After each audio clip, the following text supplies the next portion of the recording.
بس اشتي اوجه رسالة، احنا كيمنيين، انت كمقيم في العالم، في اي دولة اجنبية او عربية، وين تحس الراحة؟ والله العظيم انا عارف ان الكلمة هذه لا تجرحهم وتزعلهم ويقولوا انه مطبل واني منافق اللي هو مريض. والله اني افضل دولة لليمنيين المملكة العربية السعودية، امن وامان وحقوق.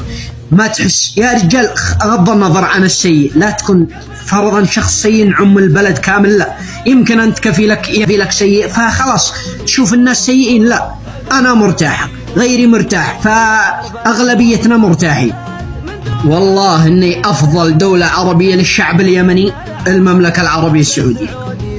والبعض يقول يا اخي انك مطبل، خلوني اذا هي كلمة الحق هذه تطبيل، خلوني اكبر مطبل. انا عشت فيها سنة بس والله العظيم ما حصلت للآن، ما قد حصلت من جرحني أو ظلمني.